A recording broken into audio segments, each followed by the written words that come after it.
Good evening, everyone. My name is Rachel Cass, and on behalf of Harvard Bookstore, it's my pleasure to welcome you to this evening's discussion with Parag Khanna, author of the new book, How to Run the World, Charting a Course to the Next Renaissance. Now I'm very pleased to introduce Parag Khanna. An international relations expert, Parag Khanna is the director of the Global Governance Initiative in the American Strategy Program at the New America Foundation. He's previously worked as an analyst for the World Economic Forum, the Council on Foreign Affairs, and the Brookings Institution, and he provided expert advice to Barack Obama during his presidential campaign. His first book, The Second World, discussed the emerging global marketplace and the impact of the first three truly global superpowers, the US, China, and the European Union. In reviews of that book, the Washington Post called him a serious scholar, and the New York Times dubbed him a foreign policy whiz kid.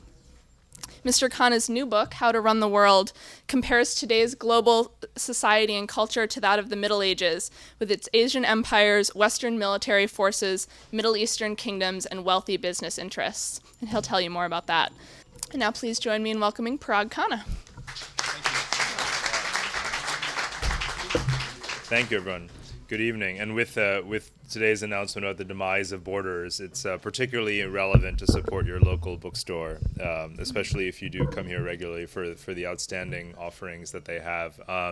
And so it's actually humbling, obviously, to be here at Harvard and falling in between various luminaries. But I'm a little bit more comfortable because it's my second time here for my first book, which, The Second World, which made it onto the syllabus of a variety of courses here. So I feel somewhat legitimized. And my wife isn't here tonight, but she was an undergrad here, so she sends her support my way as well. Now, this is an ambitious title, and one would think that would have been written by a Harvard professor, after all. In that rotating door between Harvard and the White House, that has purported to run the world over the last decades and centuries.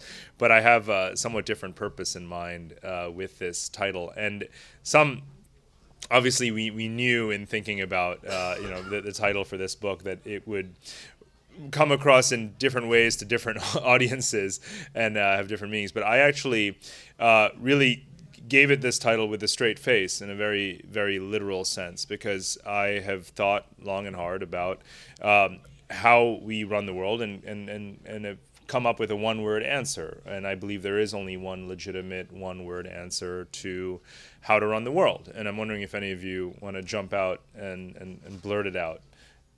But that word is diplomacy. This is a book about diplomacy. And it didn't make its way into the subtitle because diplomacy doesn't seem to sell all that much when you put it in the title or subtitle of a book. But I had to sneak it in there somehow, so I thought, let's go with something very ambitious. But you can write a book about war and conquest. You could call it How to Rule the World, and that will take you so far. The operative word in this title is run.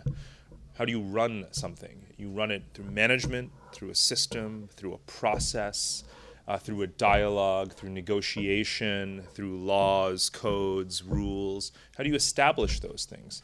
You establish them through diplomacy. One simple word that is so often neglected in our foreign policy discourse. Now, it gets used a lot in theory, but in practice, it's a whole different situation. In our discourse, I think it holds a very, very narrow, minute sort of place. People think of diplomacy, it's just this kind of antidote to war. You put it in a box, or when war fails, I guess we have to use diplomacy. Bush administration didn't go so well in Iraq and Afghanistan. Let's pull out the diplomacy. Let's start talking to people, and we'll get them to get on board with our interests. Even that proves not to be so easy. When you think of diplomacy as just an afterthought, it's not going to serve you very well.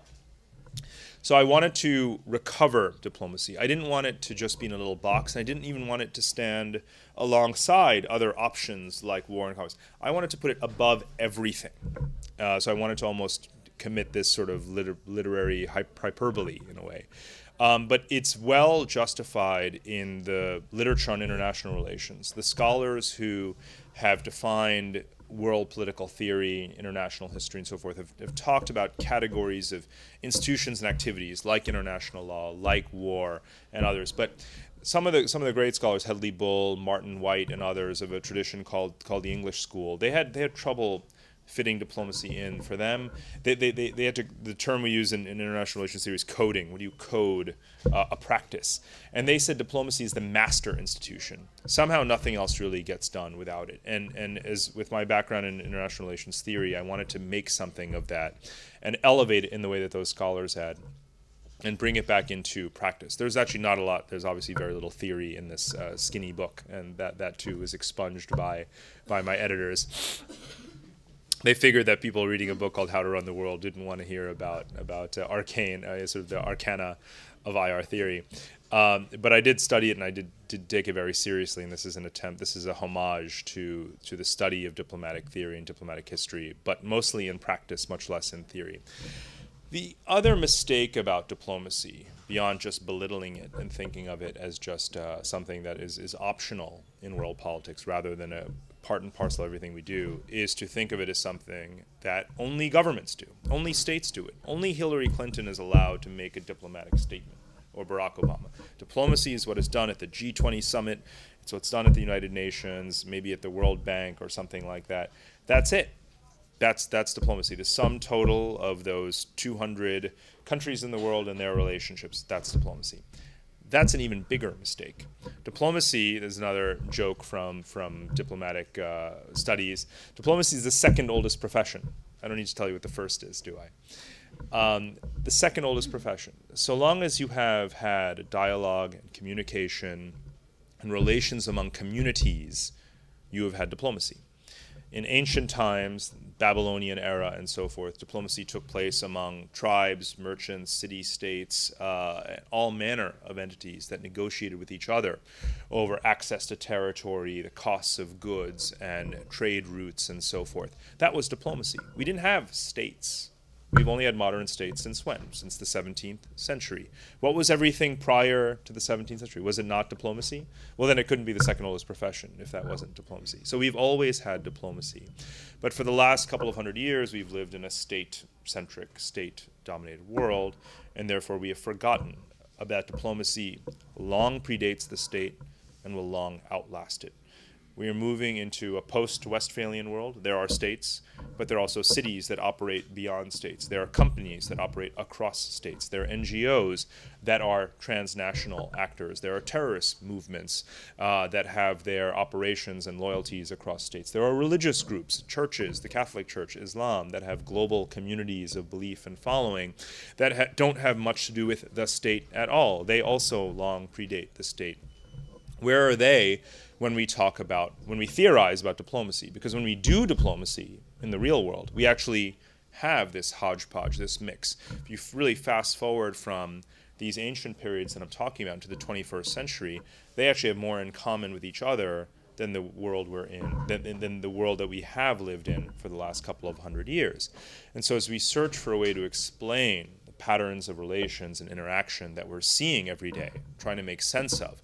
When we see mercenary armies involved in toppling governments, when we see oil companies calling the shots in the policies of foreign countries, when we see the Gates Foundation basically serving as the public health arm of foreign governments overseas, when we see Walmart providing most of the employment in entire communities around the world, all of these things, how do those things happen? They happen through negotiations, through access that is transnational, and they didn't require necessarily that a government authorize it, that a government lead it, or anything of the sort. But those were diplomatic acts. They were results of diplomacy. So as we search for these models to explain a chaotic world in which we see so many players, it's so confusing, it's so complex, you hear these words all the time, you can actually look back 1,000 years to the Middle Ages and find a pretty good model for what the world looked like. And there's a couple of the two fundamental reasons why the Middle Ages is, to me, a useful analogy that I start this book with. But you see it ends optimistically with the Renaissance, so never fear. But the first is because that was a multipolar world. Today you hear this word a lot, multipolar. Rise of new powers, the BRICS, China, Russia, India, Brazil, and so forth. It's a multipolar world. America's not the only superpower. We're competing with others, right? You hear it all the time. That was a multipolar world 1,000 years ago. Song Dynasty China was the most advanced civilization of the time. It had the largest cities, had invented paper making, all sorts of things, gunpowder, and so on. The Arab Islamic caliphates were at their peak of power at that time. They ruled all the way from North Africa to Central Asia. India was the most powerful dynasty. It was the Chola dynasty of India, South Indian power. That was actually a naval force. It stretched its influence all the way to Indonesia. And today, India is again a major naval power. It was the West, and this is why the term Middle Ages has such dark connotations for us in the U.S. and in the Western world. It was the Dark Ages, much of it, for the West. The West was divided between the Holy Roman Empire and the Byzantine Empire. Both were weakening and certainly defensive in many ways. It was also a time, obviously, of the plague and crusades and so forth, and thus also has negative connotations for us.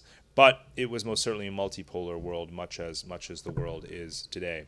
That was also a time, though, when the first intercontinental, transcontinental trading system was formed. I call it globalization 1.0. The Silk Roads, Marco Polo, and so on, the search for wealth, spices, and so forth, that led to the formation of trade on a regular basis, believe it or not, between Europe, particularly obviously the city-states of Europe, all the way to Asia, became ritualized. And so today, to me, we're in sort of globalization maybe 5.0 if you think about the major waves and cycles of history. But that was globalization 1.0.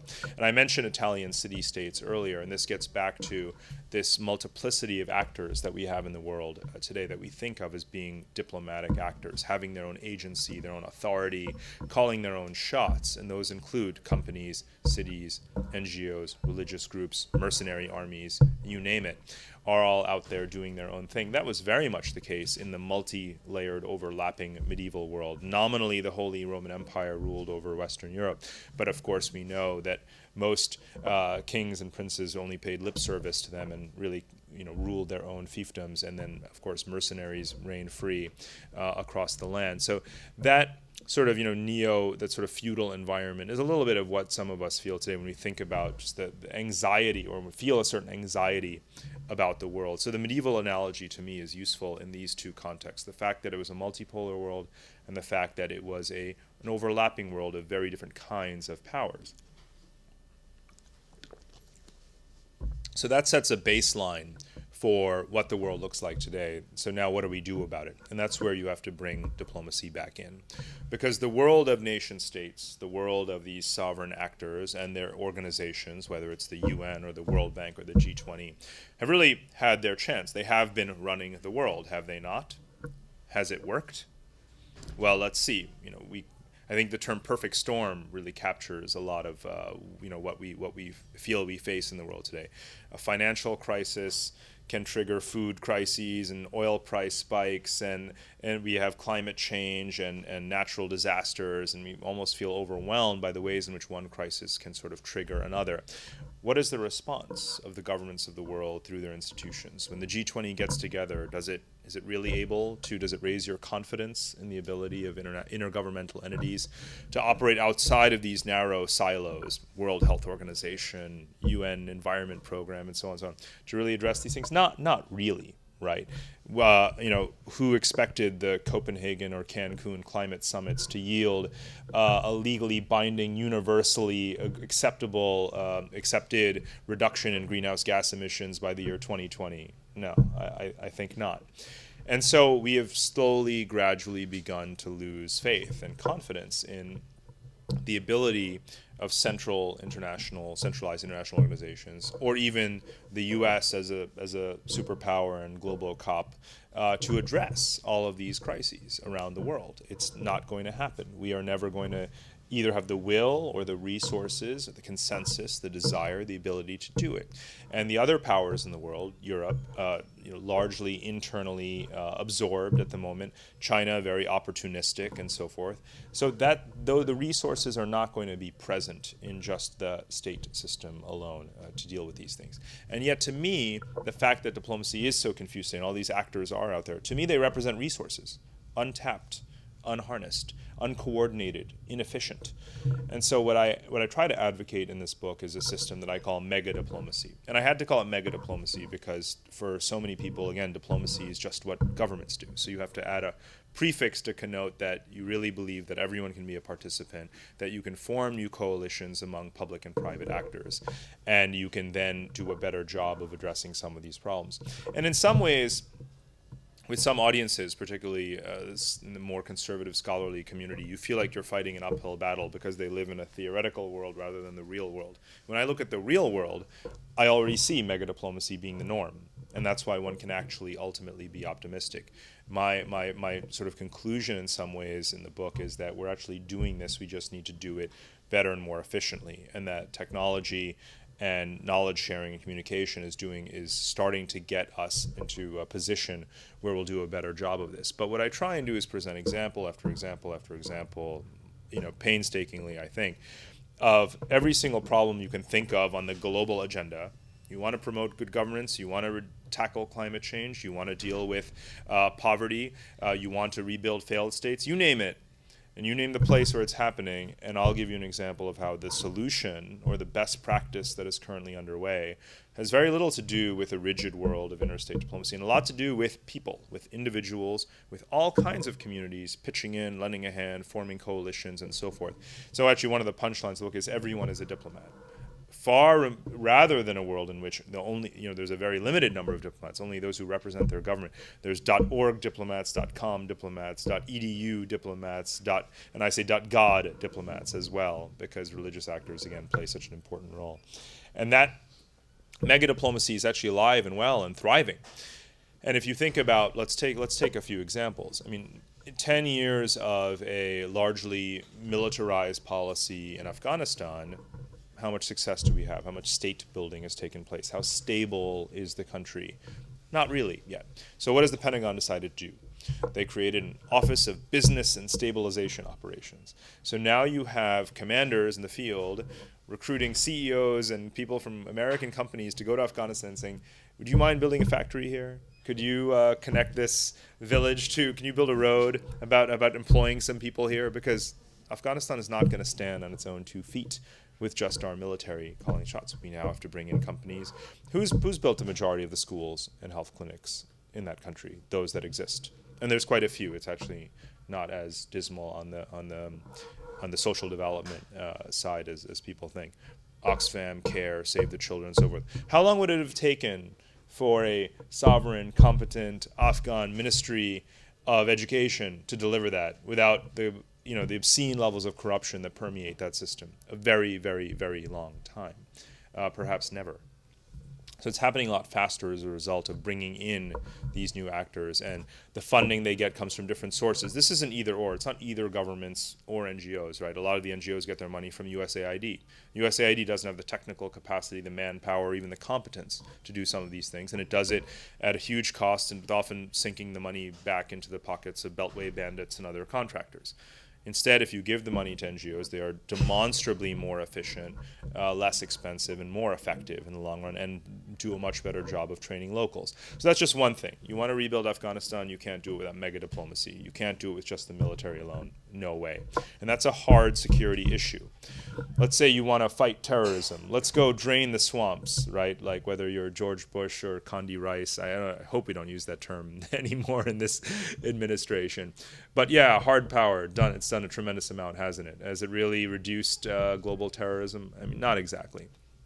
I think there is some consensus, although this may sound very soft to a lot of people, but that education and job creation, employment, these are pretty important things when it comes to combating terrorism. You want to create alternatives. This is very logical. You don't need to be a social scientist or a psychologist to understand this. If you're a young Egyptian today, do you go to a place, institution of prayer, a mosque somewhere where you might get radicalized, or do you go to a school or to a soccer field or to a social club or have a job or something like that? If you had those alternatives, you would have choices as to how you spend your time and what you do with it. So I'm going to assume that you agree that education and job creation are valid strategies for combating terrorism in the Middle East and elsewhere.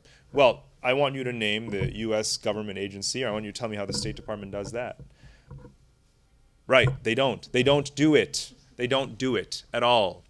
So in the midst of the last decade, where America's reputation in the Middle East has obviously been at an all-time low, what one radical thing happened in the Middle East that was driven by Western actors or entities? You're sitting in one of the places that's doing it. Our universities, American universities, dozens of them have opened up campuses in Doha, in Abu Dhabi, in Dubai, God knows where, all over the place. PhDs from here now get paid by the Saudi government to teach at KAUST, which is the new University of Science, Technology, and Engineering in Saudi Arabia. Lots and lots and lots of American campuses. But I thought they hated us, right? Isn't that what you were told? Cover of all these magazines? Not at all. They don't like U.S. policy, but certainly American institutions of higher learning that are the finest in the world are very welcome any day of the week. They'd be very happy to have them, and they do have them now. And in the last 6 or 7 years that they've been there, they've already been some research showing that it's really had an impact on local values, women's rights, and things like that, more people getting educated and so on. It's really impressive. So I think the finest thing that our foreign policy has done in the Middle East has not been done by the U.S. government. It's been done by our universities. It happened despite government policy. Because why did this happen in the first place? Because after 9/11, we didn't give visas to qualified Arabs and others who wanted to come to the United States. You should all be familiar with this phenomenon because you probably may know someone whose visa was denied, who had a place at Harvard or somewhere else and wasn't able to come. So now they get to go to an American university campus in Doha or somewhere else, and I think that's a phenomenal achievement, and it's generated a tremendous amount of goodwill. It's a story I write about in this book. And another is, again, creating jobs. Who's going to create jobs? We're having a lot of trouble creating jobs here, aren't we? Last time I checked. But we can also do the same overseas. American companies actually have a lot of influence and are still largely welcome around the world because they do create jobs, they do pay higher wages. Yes, there's scandals around Nike and all sorts of things. Leave it, don't throw the baby out with the bathwater here. Our foreign investment overseas is second only in aggregate to the total European Union, and we create hundreds of thousands of jobs all over the world, particularly in or very much in places like Egypt and so forth. And we can do a lot more of that. But in order to get the companies to go there, our government has realized, you have to partner. So a couple of interesting things are underway. The State Department now doesn't just go and fly to Egypt or Yemen or wherever and say, we'd really appreciate if you respect human rights and gradually move towards democracy, and then pack up and leave. Words mean nothing. The diplomacy of words is giving way to the diplomacy of deeds. Now when American officials fly out there, they fly with CEOs of companies, people who are in the manufacturing sector, and they take them around, they tour around, they say, where can you build a factory, where can you create some jobs, how can you employ people, and things like this. And that's starting to gain some traction, and I think that's very impressive. Another thing that our government can do and is starting to do is to increase risk insurance guarantees. Now this may sound like a very technical thing, but it's also rather obvious. Companies that are going to take risks in unstable emerging markets need some incentive, and so our government can provide those risk guarantees so they go and do it. And that's not just in the Middle East, it's all over Africa. What is one move that has created such goodwill in Africa? It's actually the passage of the Africa Growth and Opportunity Act, which increased the volume of exports from African countries into the United States, but also reduced some restrictions on American investment into African countries. So more American companies are going there, and it's building a lot of goodwill. It's because we did something. We didn't just talk about it, we did it.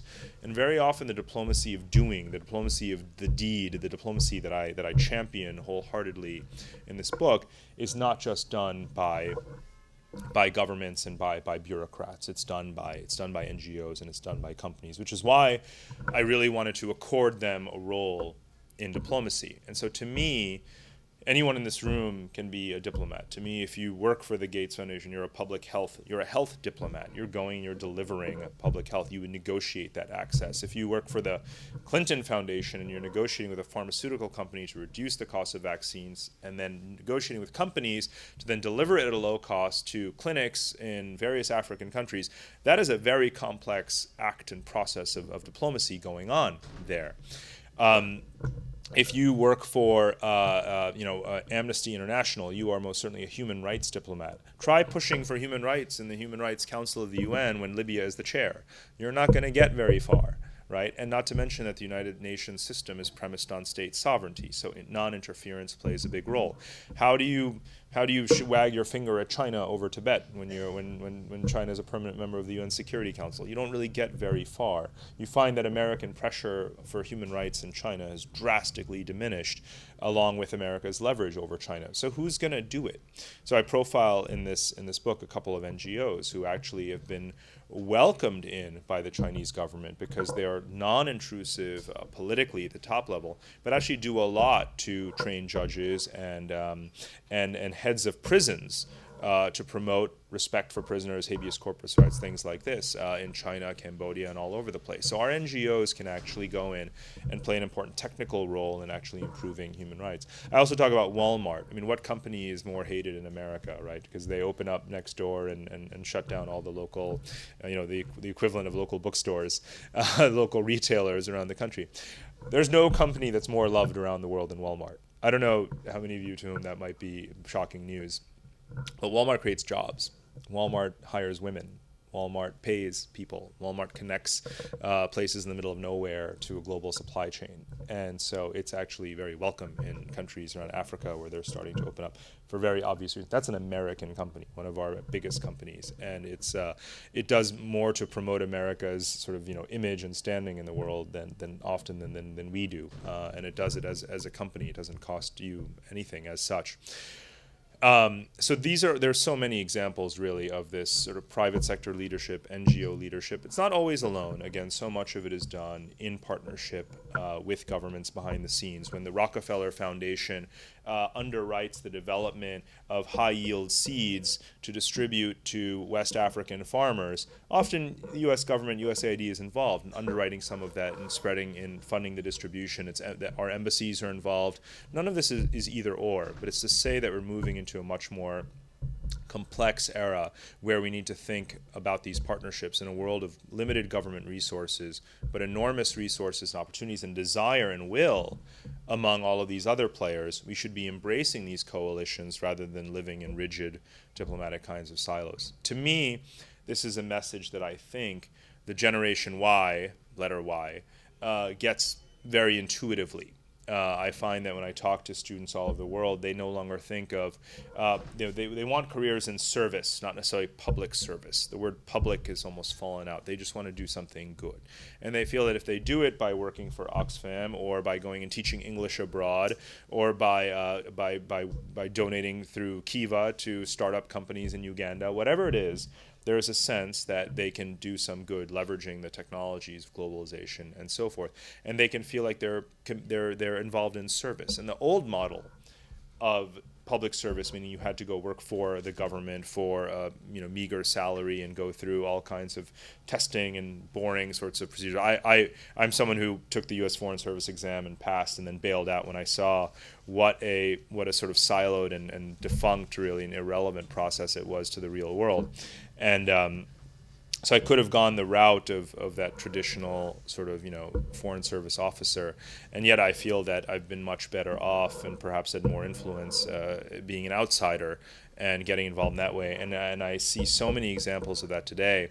And again, Generation Y, the younger generation, really intuitively grasps this, which is one of the reasons why I'm very hopeful. This is probably the only book in this store that has a chapter titled The Geopolitics of Generation Y. And this was obviously written prior to what's been happening in Egypt. And no doubt we've all been paying close attention to that and seeing the leadership of Generation Y. And I take that very seriously because I've spent a lot of time in Egypt. And it was probably in Egypt where I first started thinking about, writing about the geopolitical role this generation could have because of connectedness and so forth. So to me, I hope that in the course of this generation's rise into the ranks of power across all sectors of society, that we will not have to wait hundreds of years to get from the last Middle Ages to the Renaissance that it took then, but maybe just one generation to get from our new Middle Ages to the next Renaissance. Thank you very much. Diplomacy is a negotiation among authorities, not among states. Diplomacy predates the state, therefore it predates state sovereignty. So an authority can come in many forms. An authority can again be a church, a religious authority, an educational authority, a financial authority such as a company. The House of Medici and the various merchant houses of Bruges in the Middle Ages that financed the great voyages that created this first wave of globalization. They were engaged in negotiations with territorial actors and empires and so forth. They were certainly engaged in diplomacy. So from strictly definitionally speaking, the definition of diplomacy, other than those definitions that seek to centralize diplomacy among states and you said classical, I would use the word traditional diplomacy, being only the state-centric variety. I'm afraid, to me, that's only one slice of diplomacy, both historically, empirically, and theoretically. So definitionally, I fundamentally disagree, and that's a major premise of this argument. The other is your assertion that states provide the framework and everyone else is just sort of a hanger-on to that. Right, because that reflects a belief that states and that there is, first of all, there's one kind of state, and that all states are somehow equal fundamentally in terms of their legal status, their capacity, their respectability, and so forth. No such thing is true in this world. There are 200 some states in the world, and not all of them are coherent, sovereign, competent entities that we should even respect or treat in a way as legally equal. And in fact, we don't. If it weren't for states that are so abusive of their populations and so heinously corrupt in conducting genocide, we wouldn't have something called the responsibility to protect doctrine, which makes it a legal obligation for the international community to invade and intervene in states that are so unstate-like in their behavior, or so unrespectable in their behavior. So to me, much of the post-colonial world, which is more than half the world's states, in some way, shape, or form in a state of disrepair, I simply can't agree to treat all states equally. In states where the majority of public services are provided by some combination of international donor agencies, NGOs, and corporations, and other types of philanthropic and charitable entities, I can't really see those entities as just being cute add-ons to the system, to the structure. The World Health Organization is an international agency that is funded by that serves the governments of the world, and yet 30 to 35% of its annual operating budget comes from the Gates Foundation, which is an NGO. So just so it's clear, an NGO provides the budget for an international organization. In at least 30 to 35 of the LDCs, the least developed countries I mentioned earlier, humanitarian assistance, all of these, again, basic, fundamental public services, even law and order, are provided by a variety of private actors. And the state, as you're referring to it, is really the government, which is one actor in that hodgepodge, and often an abusive and a corrupt one that's really out for its own interests, a rent-seeking, exploitative entity. So I don't really see in reality what the map of the world looks like on paper and what the map of international institutional architecture is on paper. So when you say G20, for example, a lot of people have great faith in the G20. And no doubt its governments that are part of it do represent 20 nations. They represent 80% of the world's population. Almost 80% of the world's economy. But in reality, does the creation of this entity that has a summit in Pittsburgh and in London and elsewhere, does that really regulate the world? They can't even agree on banking supervision. They can't agree on salaries for CEOs. Are you going to put climate change in their lap, Middle East peace, the Iranian nuclear program? That state architecture isn't working either. The fact that Argentina is a member of the G20 doesn't really give me great confidence that all of a sudden the state system is somehow central and everyone else is a hanger-on. To me, power and diplomacy and solutions are contextual. They're situational. They're functional. If you want to solve an environmental problem, you can pretend that there is a state architecture, because we just had a summit, right, at Cancun and Copenhagen and Bali and Kyoto decades ago. We can have 50 summits for the next 50 years on climate change. I won't put any faith in it whatsoever, and that is the state way of dealing with it. I'll put my faith, though, in clean tech companies and in the innovation they provide, and I will hope that governments will subsidize that innovation and transfer that technology to industrializing countries to reduce their emissions. I believe if we do that, and that's mega diplomacy at work, it would happen. You would deal with climate change a hell of a lot faster than through the state system. So I think it depends issue by issue. Obviously, there are issues of war and peace, great power issues, where of course, the UN Security Council is a central institution. No doubt, that's one of the entities you're referring to, and I obviously agree that in certain issues, the arbitration of international law in that sense does hinge on certain states, but not on all of them all of the time, just on some of them some of the time. For everything else, we're very much scrambling. We're very reactive. We're in crisis mode, and I don't see that state architecture getting on its feet again at a time when it seems to be weakening more than ever. But I think Walter was also alluding to other agencies of the U.S. government who have enormous budgets. The Department of Energy, for example, has its own relationships on issues of nuclear power, energy management, and sustainability, and so forth with many countries around the world. The Department of Defense has its own defense sort of driven diplomacy. Our military has relations with most foreign militaries in the world. They are conducting military to military diplomacy in some sense. So I think Walter is implying that even from one country, and not just any one country, but particularly this country, there is such a profusion, a substantial volume of diplomacy going on, and to think of the State Department alone as encapsulating that is a great myth, obviously. And there is a joke about, it's not a joke, the number of Foreign Service officers, which is 6,500, all fit on the deck of one aircraft carrier. And that kind of puts into perspective how few diplomats we actually really have out there in the world. So I certainly agree with that. Soft power is a relatively recent coinage, and it also, it has more of polemical value than sort of analytic value, because it's very hard to, put on this spectrum. Military power is here, and it's hard power, and everything else is soft power. That's not really how the world works. The military is very often involved in compellence and persuasion, and yet Joe and I define soft power as being about persuasion, and yet the military also does a lot of persuasion. So I think the lines are very blurry. So I don't really use that term, actually.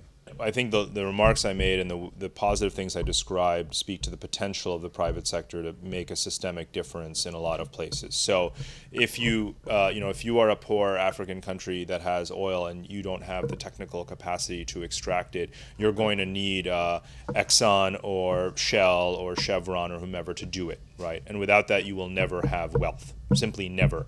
Right, and that would be too bad. So the role of those companies, as perverse as some of the consequences and implications of their presence may be, and I have a long section here about Royal Dutch Shell's experience in Nigeria and what it reveals about the good, the bad, and the ugly of corporate power internationally. So I'm certainly not unaware of this. I've witnessed it myself everywhere. But what I talk about in mega diplomacy is the concept of accountability. Whereas there has been very little accountability in the past for some of these corporations and their roles abroad, you can have systems of accountability. Those systems of accountability are, if they're not coming from the U.S. government, who doesn't seem to monitor or watch what its companies are doing abroad, or certainly not sanction them for it, and if the host governments are actually too weak to do anything about it, and after all, they're being bribed by the oil companies, right? How are you going to create a system of accountability? So I spend a lot of time in this profiling what's called the Extractive Industries Transparency Initiative. And one of the main backers of that is Harvard professor John Ruggie, who teaches at the Kennedy School, who's the UN Special Advisor on Business and Human Rights in zones of conflict and more broadly. And the Extractive Industries Transparency Initiative is a perfect example of what I'm calling mega diplomacy, because the oil companies, to be involved, to sort of be permitted without international sanction to operate in a certain country, they have to publish and disclose what they're paying in terms of access rights and so forth for resources of the government. That creates a level playing field across the companies that are bidding for contracts in those companies, so the companies actually want it. Then the World Bank is involved because a certain share of the profits from oil extraction have to go into an escrow account.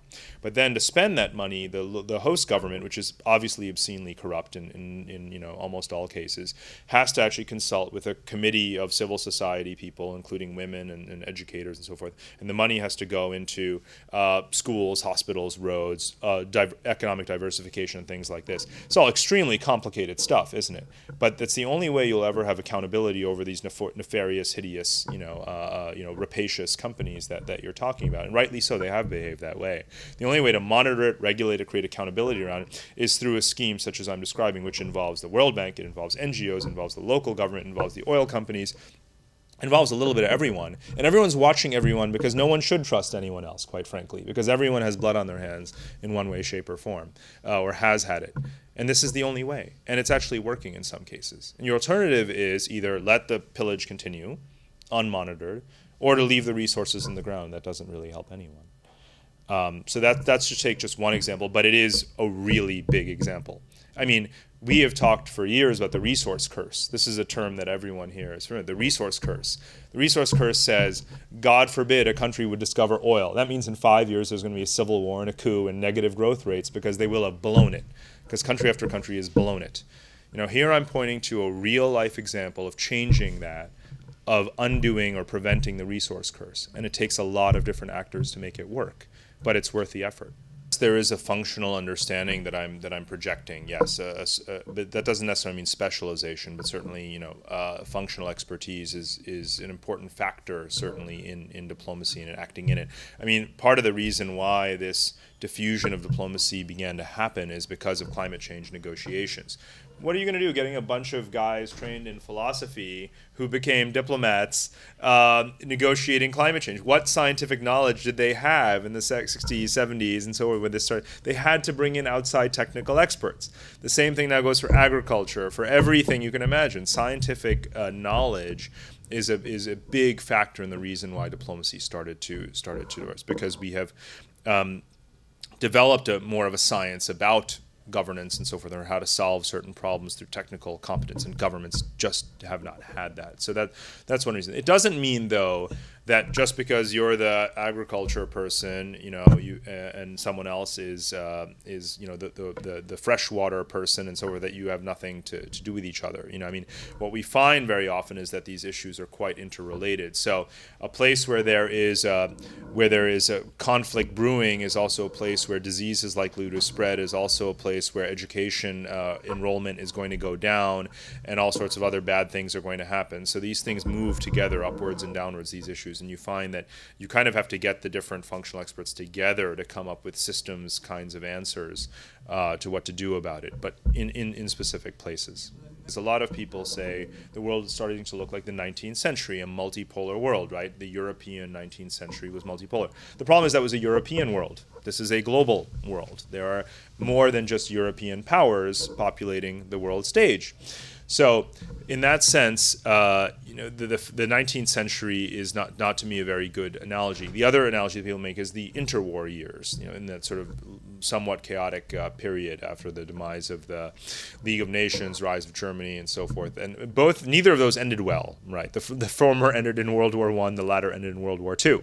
If you make an analogy towards the Middle Ages culminating in the Renaissance, you're saying that we don't have to go through these cycles, these geopolitical cycles of war among superpowers and rising powers. That was a topic that my last book addressed in depth, which is, are geopolitical cycles as we've known them for centuries going to just continue as such? One damn thing after another, one war, one cataclysmic war every 100 years. Many people think of World War I and World War II, as you know, as being one sort of, conflict period. And the next one is due, 2020, or something like that, because that is the way a lot of international relations scholars think. And it's hard not to be tempted by that, of course, with rising China and friction with them. We can't agree on anything, right? It's kind of, a lot of people kind of take it for granted that World War III, U.S. and China, who else? Right? I mean, it's almost become a foregone conclusion. So these are multiple reasons why, if you take this approach, you can wind up in a different direction. And I imagine many of us would join me in hoping that we do. Struggling societies are and particularly the non-governmental sectors of society in countries that are developing and emerging markets, they don't really believe that their governments are ever going to stand up and fix all the problems and become, competent Western-style democracies or whatever the case may be. So they look ever more towards these public-private models. I mean, India is a really good example, and I have a section in this book about the India model.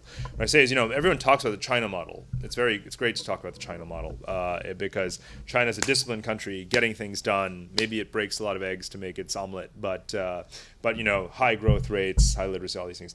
But unfortunately, to emulate the China model requires discipline. And no other country really seems to have any discipline these days. Arab autocrats have been talking about the China model for years. I wrote about it in my last book. They were all like, yes, the China model, because, the economic growth, and eventually we'll get to political reform. Of course, they never really meant it, right? Nor did they deliver anything to the people the way China has. The India model is much more bottom-up, haphazard, chaotic. It involves industrialist families. It involves corporate unions. It involves diasporas. It involves all sorts of players, NGOs, getting in the mix and formulating, sort of better policies to improve Indian governance and so forth. So to me, for much of the post-colonial world, for much of Africa and other places, they should really not be talking about the China model at all, other than, again, as a convenient device for autocrats. Really, they should be looking to the various experiments that go on in India every single day and look to those as a model for themselves, because they'll never have the discipline that China has. Otherwise, they would be China. As I said, it's in chapter 1 of this book is people, power, and Generation Y. And that is that energy that we're seeing in Cairo, the energy that the government most certainly did not reckon with, and that it certainly felt would go away or could be crushed. And I say in this book, in that same first chapter, impatience has become a virtue. And that is a huge motivator. So I give a great amount of credence to that. And I think that these kinds of autonomous movements that quickly coalesce around a cause and fueled by either the demonstration effect and the what happened in Tunisia and so forth, married with or accelerated by technology, social media, and so forth, is a very powerful force. And it's part of the reason why I believe that there can be such a thing as this bottom-up Generation Y psychology. So I not only I try to make it concrete and analyze it, which I don't think anyone else has done, but I also definitely celebrate it from a polemical standpoint. No? Okay. All right, thank you. Thank you so much.